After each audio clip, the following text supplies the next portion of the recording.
Hello there, and welcome to the Campfire Med Podcast. I'm your host, Stephen Rogers, Doctor of Medical Science, PAC, accompanied by my co-host, Dr. Christopher Stone, Doctor of Medical Science, PAC.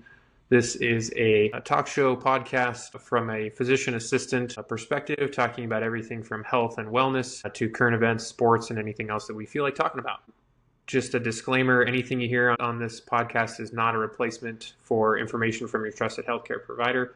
So please make sure that you discuss anything with them. Take what we're saying with a grain of salt, I guess is what I'm saying. Otherwise, without further ado, we are here. Chris is immediately having some technical difficulties, so that's a good start. But I think we can still hear you, Chris, so go ahead. Yeah, we can still do it. How's it going? It's struggling. I can't turn my camera on now. It's a struggle. Okay. All right. Well.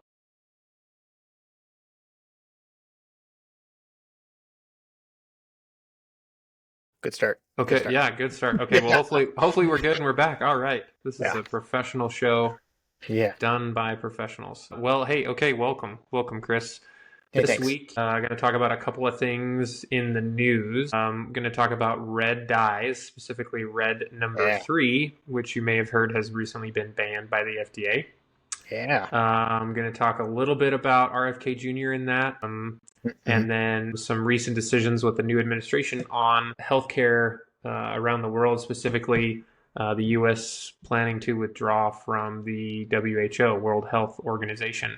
But first, I'd like for everyone to just take a moment to offer me their thoughts and prayers and condolences. It's a bit of a tough day for me today. Frankly, I'm surprised I was upright and able to go to work.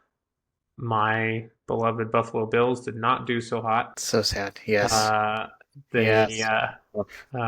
I would just like to use this platform to take a moment to formally call for a complete overhaul of the officiating within the NFL, because can't do that. The Chiefs can't win any games if you do that. There were 2 calls that were perhaps not adequate in my opinion. Anyway, that's all I'll say about it.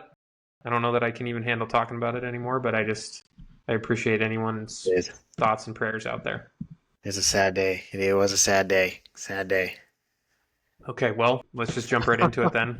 That's all I can't stand to even think about it anymore. I'm going to throw up on camera. So, at least move your mic. Move your mic if you're going to do that. So yeah. All right. So, FDA has banned red 3 food coloring, red dye number 3. So it's interesting when you look into this. It's one of those things where there's kind of this consumer push to get away from additives and artificial things like dyes. So you see more products advertising dye-free, natural. They're using things like vegetable concentrates, like they'll use carrots and beets and that sort of stuff to color things in a more natural way.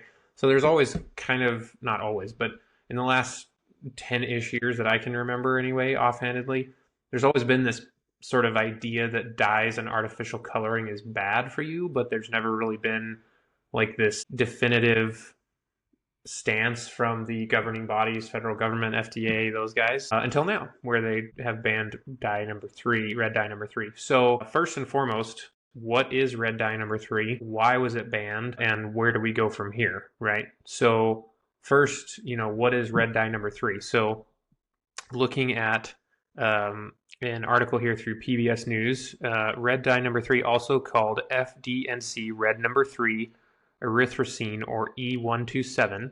It is a widely used chemical in food, cosmetics, and pharmaceuticals. It was originally approved in 1969. It's in multiple different types of beverages, candies, etc. So it's been around since the late 60s. Interestingly, it was banned from cosmetics in 1990.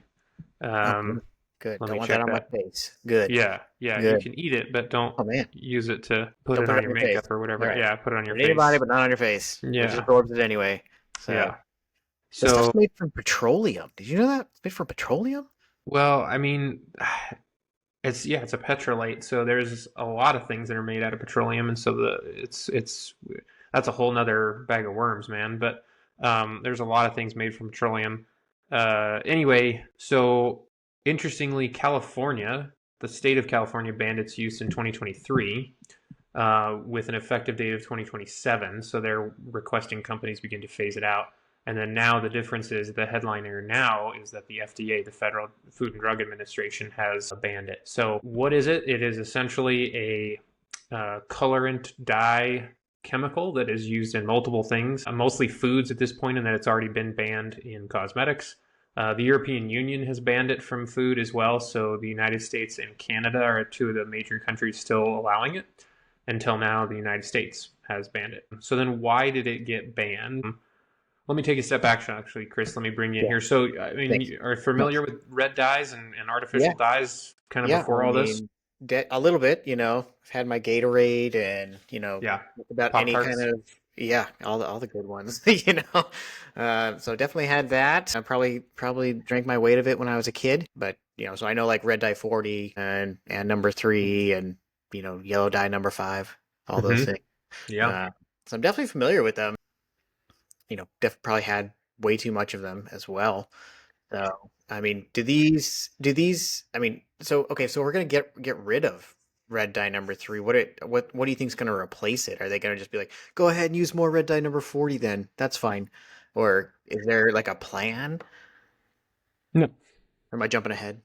No, you're not jumping ahead. There's no plan. There's not necessarily, I don't think so that, we're reporting this kind of from the health side of things, not necessarily from the industry or manufacturing side of things. So I'm sure that industry will figure out a way to try something different. Like I said, the only thing I'm aware of is that there are a lot of products out there now that use like fruit and vegetable, essentially, I'm assuming like some sort of puree or something to color them. So, for example, there's a type of gummy bear on the market now that's an organic gummy bear that uses carrots and beets and that sort of thing. So they still have some color to them. They're not just clear gelatin, but it is more of a natural dye and is not thought to have any sort of negative repercussions. So I think industry will figure it out. The food industry will figure it out. They'll still be able to make things look pretty, hopefully in a more healthy way. That's going to be driven by regulation and by profits, right? I mean, that's going to be, does it match our bottom line and are we legally obligated to do something different? Those are the two main things that are going to drive industry in one direction or the other, which is why you have things like the FDA. Yeah. And so I think, it's a good thing for consumers. So then the question is, okay, well, why was it banned, right? Yeah. So bottom line, there is no evidence, I need to be clear here, there's no evidence that there's any direct link between any sort of artificial dye that we're talking about, red 3, red 40, yellow 5, any of that, and any sort of like cancer causing or carcinogenic effect. So that's number one. There's no evidence of that. However, there have been a few studies, multiple studies, I should say, that have found, let me just find it here. I want to make sure I say this appropriately. So it doesn't directly cause cancer, is what you're saying. Okay. There is an increasing amount of scientific evidence identifying the negative health risks. Researchers have not established a direct link between red 3 and cancer in people. However, there is substantial evidence from animal studies that it has a carcinogenic potential. It disrupts thyroid hormone regulation specifically. Okay. And so bottom line, in rat studies, they found that it had an increased risk of thyroid growth, thyroid tumor cause. That evidence was collected and it was submitted to the FDA by petition from private and public healthcare panels. And that petition was then received and reviewed by the FDA. And ultimately they elected to proceed with ban. Now, another important point here, they did not ban it because it has clear health effect on humans. They banned it because of the Delaney Clause. The Delaney Clause has been around for quite some time. Again, let me pull this up and make sure I'm not getting anything wrong here. It is incorporated into the Federal Food, Drug, and Cosmetic Act by the Federal Additives Amendment of 1958. And it requires that the FDA ban food additives which are found to cause or induce cancer in humans or animals as indicated by testing, and it is not dependent on concentration. So if there is, regardless of how little or how much, if there is found to be if there's found to be evidence of causative effect causing cancer in humans or animal studies with any sort of artificial food additive or dye or any of that stuff, then it is recommended that it be banned. And so they use the Delaney Clause to move that forward after being petitioned by private health panels. Okay, more technical issues. We're going to get this figured out at some point, Chris, but it Yeah, might be a while. But anyway, I love technology. It's so awesome. yeah. Anyway, we were talking about the Delaney Yes, clause, the Delaney clause. and bottom line, that Any is why. cancer Yep, in that is why they any banned it. dose. Yep. And it was because it was petitioned to the FDA. It doesn't just because a scientific study finds it doesn't mean that the FDA automatically reviews it and gets rid of something. It has to be petitioned to them to do so. And so multiple health and science professionals felt that this was warranted, so they petitioned the FDA, and the FDA did what it was supposed to. So the system worked. Essentially, is what I'm trying to say. So Yeah. there's a lot of people out there now, a lot of influencers and online presence and that sort of thing, saying that this, that, and the other, and why are we not banning more and all that stuff. Well, okay, understood, but it's a big deal to ban something. It Yeah. impacts a lot of people, and you have to take into account the economic impact as well. I realize that we're on the healthcare side of things, we're focusing more on people's health, Mhm. but you have to take the economic impact as well, because financial health is part of overall health and well-being. Well, and And it's a so, slippery slope too. Like, yeah, especially like if they really delve into that Delaney clause, like there are healthy things and like vegetables and fruits and things like that, where it's like, well, there are carcinogenic things in them. grilling a But steak is carcinogenic. yeah, yeah, Cooking right, something over an open flame is carcinogenic. right. So stuff like that, like, okay, well, are you gonna just what would we eat then? Right, Like, yeah, right. I don't even know what we would do. So I do think that there is a slippery slope with that particular clause. If people to really start to enforce it, to be like, well, there's carcinogenic things in that, then we won't have anything. There won't be anything. Yeah. So I think it's right to be concerned, and I think it's right to be happy about this being banned. I'm all for it. I think that's the right thing to do. Of course, I don't want to be consuming anything that has the risk of that. I don't want my kids to be consuming things that have the risk of elevated risk of cancer causing attributes. But it's also important to understand that there's systems in place and there's a reason for it, and it takes a while, and that's probably not a bad thing. And it really ultimately comes down to the individual consumer to understand sort of what they're putting into their body and the potential ramifications. That being said, I do think not everyone has time, money, education to understand all these things. So it is important that these larger entities help make sure that they're advocating for individual health and protecting all of us. Yeah, Um, but the system worked, and it worked the way it was supposed to. And so I think it's a good day for all this stuff. yeah. What do you think about theory that red dyes cause autism or behavioral issues in children?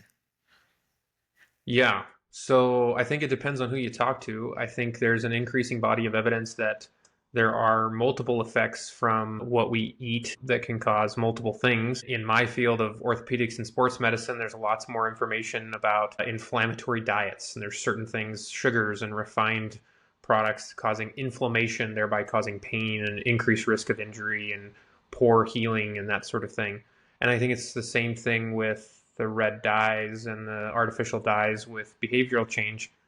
My concern, there's two sides to it. So, side one is my concern is that if you just start believing it because people say it, then where are we really at here? We don't really know. There's Yeah, not any like definitive evidence. yeah, like saying it without actual scholarly evidence behind it. Correct. Yeah, Right. We're scientists, right? We live in the world of reproducible information. If it's not been reproduced, then it's not true until someone proves that it is. yeah, That doesn't mean that you shouldn't have a healthy concern about it. Again, that falls to the individual consumer. hmm Do I choose to try to reduce the number of artificial ingredients and dyes in the foods I ingest? Yeah. And part of it is because, I think there probably is something to that, behavioral things, carcinogenic things.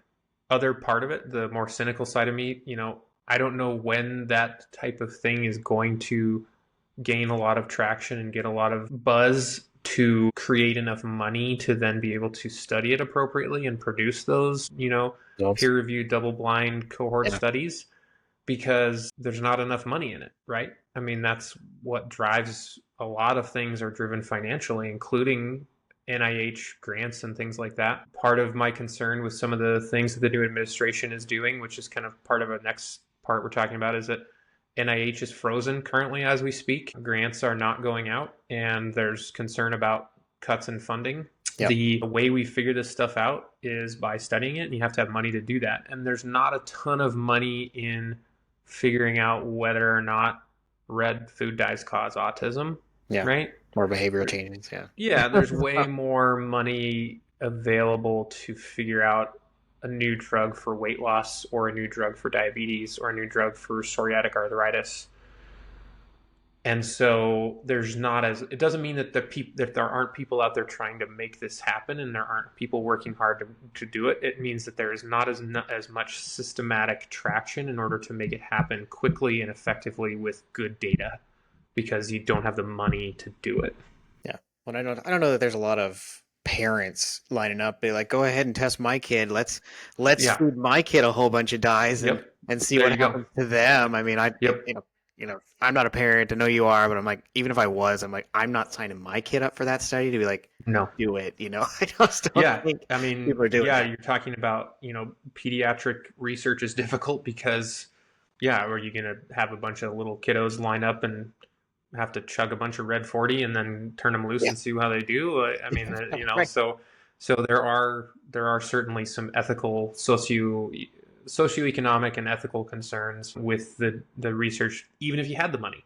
But I think, if there was money there, if it was more financially backed and driven, there'd probably be more data and there'd be a way to figure it out. So yeah, I mean that's the bottom line. And as with everything, it's more complicated than black and white. It's not a good system or a bad system. It's just the system. So we got. Yeah, and I think there's things that are good about it, and it creates amazing innovation, and we're able to do some crazy stuff.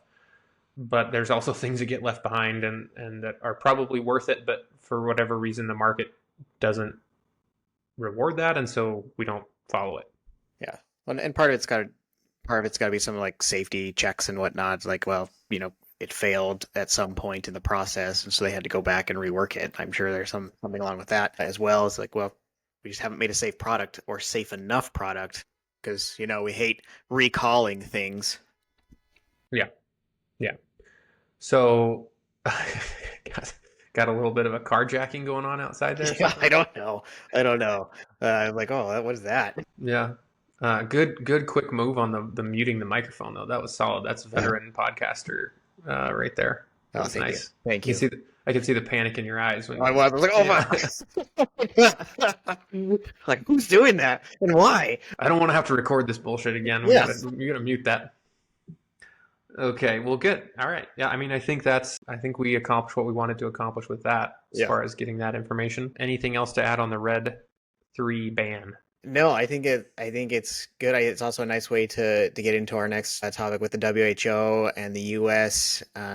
Pulling out. The new presidency and administration signaling the end of an era with the WHO. I think this is really a huge deal, and I don't know all the actual details, but just hearing that we as a country are paying something of the amount of like 480 what was it, 481 million to the WHO, and a country like China is paying significantly less and having a lot more population. So I think that is a big deal. Other things, I am a huge fan of the WHO. They do help with a lot of things, in particularly, treating polio.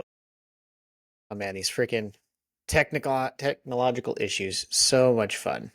Yes. So, yeah, so the new administration is trying to pull out of the WHO, and they're actually citing you can't just like pull out of the WHO. You actually have to give them like a year's notice, and they're actually citing like their notice is back in 2020. So I don't know if this is actually like officially going to happen, given that the former president Biden restored our membership and our payments back in 2023. So I don't know if that then puts us like, we'll still have to continue for another year before we can pull out or withdraw from it. Um, that's kind of up in the air. But at least they're citing that we withdrew back in 2022 or gave you our notice then, or 2020, and we don't want to participate anymore, which, again, I do like the idea of saving a whole bunch of money. That's nice. But, we all need to contribute to world health. So pulling out completely, I don't think is the thing to do, but getting the rest of the world on board, I think is a good idea. Yeah. Strongly mixed feelings on all this. As with anything, it's not black and white. So concern is that the initial thought is bad idea because the World Health Organization is not only responsible for health around the world in developed countries, but also in underdeveloped countries, conflict zones, like you mentioned, places where people really need basic Yeah. care and Yeah. basic interventions. And if you have a globalist view of the world and you feel that, what impacts one person or one country impacts us all, it's a no-brainer that we need something like the World Health Organization to try to help everyone. Being healthcare professionals, inherently we tend to want to try to help as many people as we can. So having a global public health system is appealing, and it allows for a little bit of an equal playing field with regard to, countries like us of great wealth can help try to redistribute some of that to the people that need it. Mhm. On the other side, I totally get what President Trump and his administration are arguing, in that we pay way more than our fair share. There are other countries that are on par with us as far as economic strength that don't necessarily contribute in ways that they should. And so the idea here is that we're bearing more of the burden than we should be. Supposedly there have been multiple negotiations to try to change that, and now they're kind of saying, okay, well, we're just going to take our ball and go home, sort of thing. Mhm. Um, yeah, so I mean, I think the real answer, the correct answer, as with most things, is it needs to be somewhere in the middle. We need to still be contributing and probably still be a leading contributor as we are, because we're one of the biggest economic engines in the world, if Yeah. not the biggest. But I understand that we want to make sure that things are fair and that we're not bearing too much of the burden. The last thing that I'll say, I guess, is that in general, my opinion is that with great power comes great responsibility. And so, part of the privilege of being a country that has this much wealth is that we need to try to give that back to others. And so I think we should continue to be a strong proponent of the World Health Organization, and I have concerns about us pulling out. So I hope that they can do it in a thoughtful way that makes sense and that doesn't allow significant gaps in funding to the World Health Organization, and we can do it through kind of a diplomatic reformatting of a agreement, rather than just a take our ball and go home and pull 480 million or whatever you said out completely overnight. That doesn't sound like that would be very good. Yeah, no, I agree. I do think that we need to find some middle ground and be a part of it. We also benefit from the WHO. We do, even though we do contribute the most to it, we still benefit from it. So we do need to find some middle ground and move forward together. I think pulling away is also going to potentially pull other countries out of it, being like, well, you don't have the support of the U.S. Why would we stay in there as well? That's a big concern. Yeah, I mean, I think it creates a potential for a complete collapse of the World Health Organization. I mean, I'd like to think that other countries would pull together and try to keep that from happening and understand the importance of it. But I mean, it is I would assume, a rather crippling blow to their budget to lose our funding. And I think more than anything, at least right now, it just creates so much uncertainty that it makes planning for the future very difficult. I mean, most of the things that the World Health Organization is planning, creating, and producing are large projects that take probably months to years to prepare and move forward. And there's a lot of red tape to get from point A to point B. And so if you create uncertainty, that creates a ripple effect that can affect projects for years. Even if that money never really does go away, or even if it just gets reduced, you're creating quite the ripple by Huge. even the threat of pulling funding. Yeah, no, I agree. I think it has certainly slowed a bunch of projects, hitting not just people's health, but I'm sure some people lost their jobs over this, and all over the world, to being like, well, we can no longer employ you. Then it's not just that person; it's that person and their families, and this has overwhelming impact on a lot of people that the U.S. pulls out and reduces its funding. Yeah, that's it's gonna be massive. Gonna be massive. Yeah, it's that large ripple effect that I'm just concerned is not completely understood at this Yeah. point. And so rather than pulling out completely, I think we need to try to attempt to rework it and give ourselves stand up for ourselves a little bit and give ourselves a better deal, but also understand that we're a world leader, and part of being a leader means you need to be at the forefront and leading by example, and potentially meaning paying more Yeah. than the others. So Yeah. that's all kind of just part of it. Yeah. No, I love that. I love that. I do think that's exactly what leaders do. You need to sometimes you got to take it on the head and do it for your team. So Exactly. Yep. so I mean, not your Okay. team. Your team didn't. Yeah. So- Yeah. All right.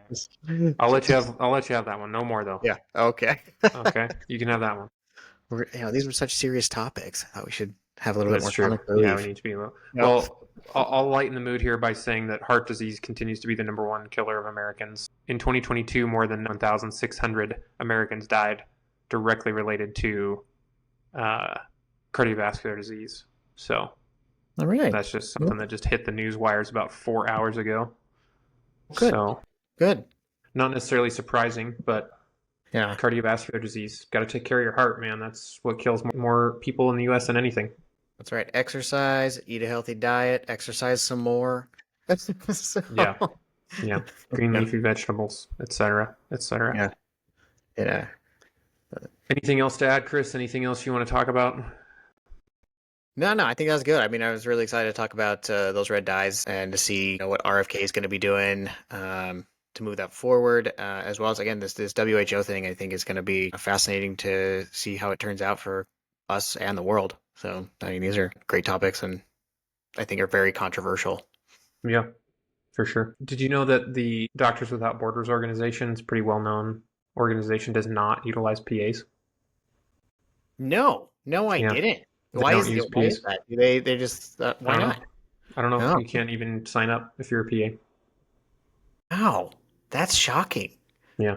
I So thought we should reach out to him and ask him. we Be should like, reach "Hey, out. why not? I wonder why. We can provide value here, people. Yeah. Can nurse practitioners sign up? Think so? I don't know. I can double check that. I believe that they can, but I know specifically, like in their frequently asked questions, it specifically said we're not currently recruiting physician assistants. So, I mean, were There you you go. thinking about going that route? Is that why you a were- while ago, I thought about doing like a medical mission and was looking around, and that's one of the biggest and most well known. So I thought, okay, I'll look at Doctors Without Borders in it. Yeah, sorry, PA bias, man. I felt triggered by that. I felt discriminated against. Felt like I could contribute and was ready to, and they said no thanks.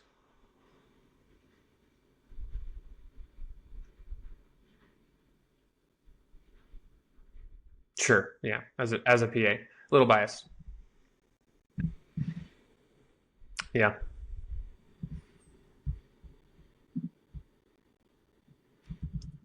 Yeah.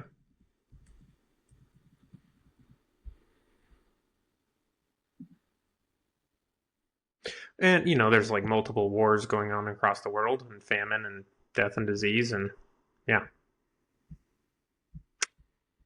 Yeah. Anyway, all right. Well, that's all I got. You good? Cool.